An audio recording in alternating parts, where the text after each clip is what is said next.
doing take two, or I should say part two, of my so-called greatest podcast with Mr. Martin. He is a English teacher. I think teaches ninth grade, freshman English, and he was also a IEP teacher for a while. And I actually had him my sophomore year. How are you today, I'm Mr. good. Martin? Thanks for having me. Yeah, I don't know if IEP teacher was what they called it. I supported students with IEPs. Yeah. Well, so you put up with my stubborn butt for the better part of a year. Put up with, got to work with, Yeah, it's all the same thing. Yeah, semantics. All right. So this interview is about how you feel students with IEPs in schools are treated and how you feel like people can be better educated about them. And Sure. The whole reason why I started or wanted to do this for my government project was because I've had my ADHD myself for a number of years for most of my schooling career, and I always felt like I got the short end of the stick, or wasn't treated as the other students were treated, because most teachers either didn't know what the rights for students with IEPs were or saw it as a handicap. I've personally myself experienced both. So my first question for you is, how do you feel we can better help kids with IEPs, both in representation and providing services in schools? Yeah. Thank you for asking that question. First off, I feel a little bit of kind of remorse that is your experience. I hate to hear that you're feeling kind of singled out in that way. Unfortunately, that does happen. We see that schools are built to kind of serve this one type of student, and that we don't all fit into that. And so it's a good topic to tackle. So how do I feel we can better serve students with IEPs in our schools? Yep. Some things that are working with students with IEPs are the people in the buildings that the students work with right away. So when a student comes to high school, they are partnered with a teacher that is their case manager, and they get to know that teacher, and that teacher gets to know them, and they build this relationship that can go for like 4 years and beyond. But this teacher is really kind of their partner in this service plan, this IEP service plan. And unfortunately, people aren't great all the time. And so where it fails us in the school is that if your case manager is not able to kind of communicate with other teachers, is not able to advocate or teach the skills of advocacy to the student, then the system can really break down. And so how can we do this better? I think the teachers get a lot of professional development, but most teachers have a plan in place, and then the students come in and they may adjust their plan a little bit for a student with an IEP, or they might do a couple things here and there. And not to say that all teachers are just not doing the best they can, because teachers are trying.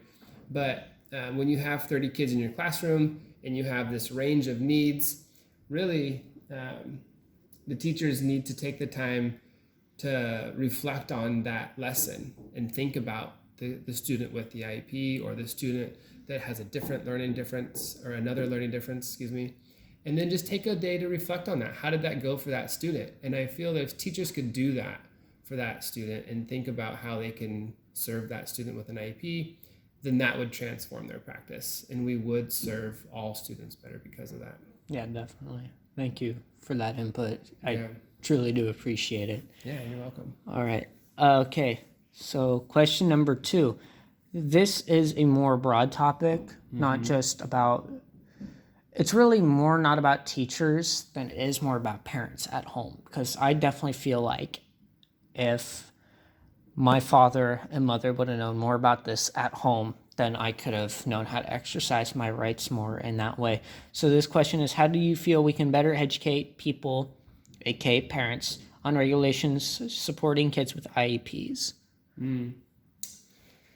Yeah, working with families is a big part of being a teacher, and sometimes that gets pushed aside with all the other duties that a teacher has. And so sometimes teachers might feel that the home is the home, and we kind of can let the families deal with that, and we'll deal with what happens at school, but it's got to be a closed loop. And so there's information that the home provides, and there's information that the school can provide. And having that conversation, like we each have something to learn. Like the teacher has something to learn from the parent has something to learn from the teacher.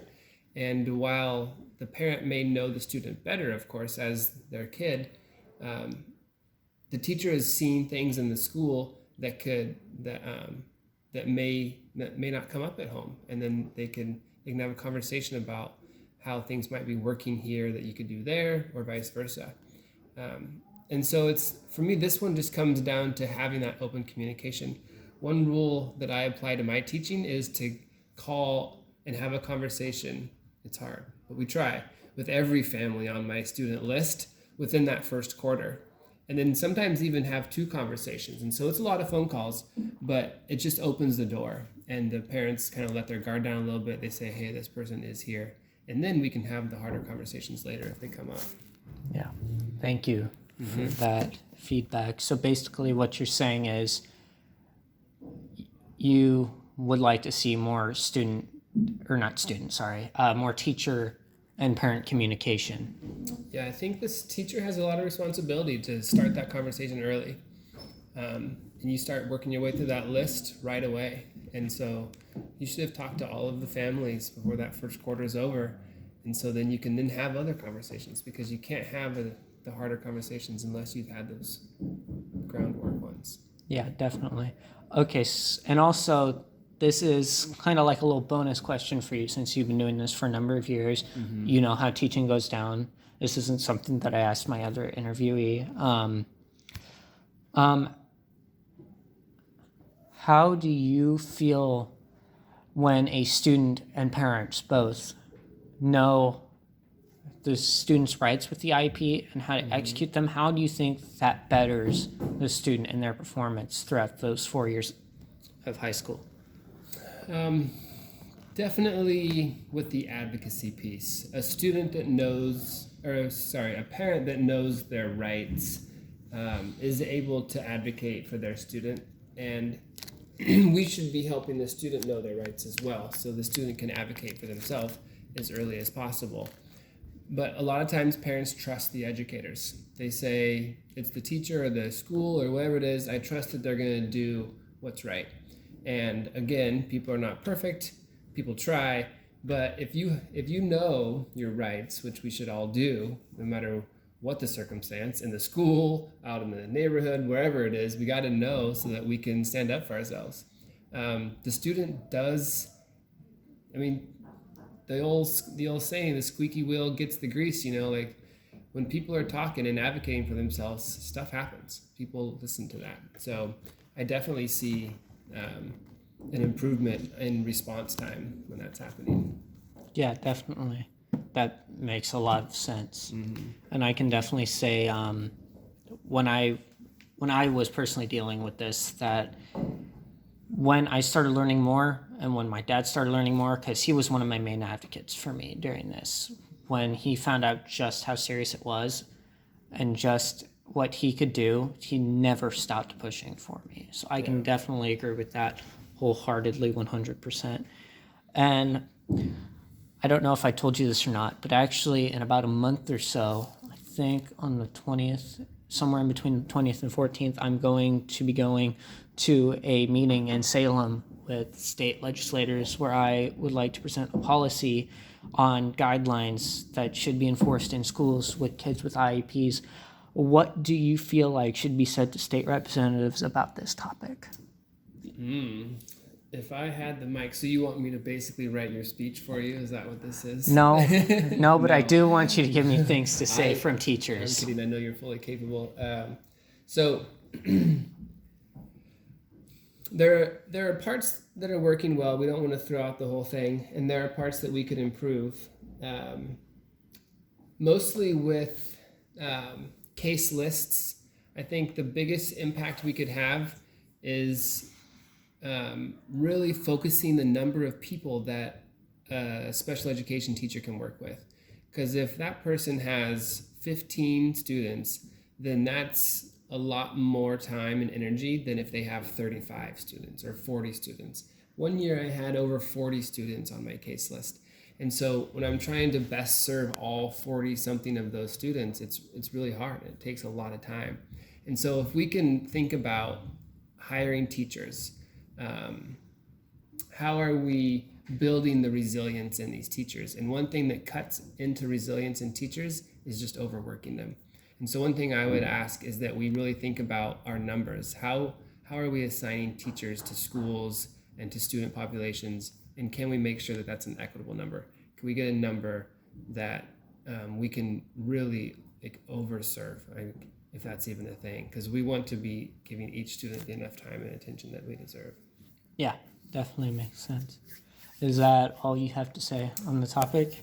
I mean, I don't want to take up your whole podcast, but definitely teachers, we need to think about the teacher's day. And I think giving the time for students and teachers to work together is important. And that's one way to do that. All right. Well, ladies and gentlemen, that is all the time we have today. Not really. I ran out of questions to ask, but thank you, Mr. Martin, for helping me out. Anyways, Miss Alonso, you better like this. Thanks for having me. Thank you.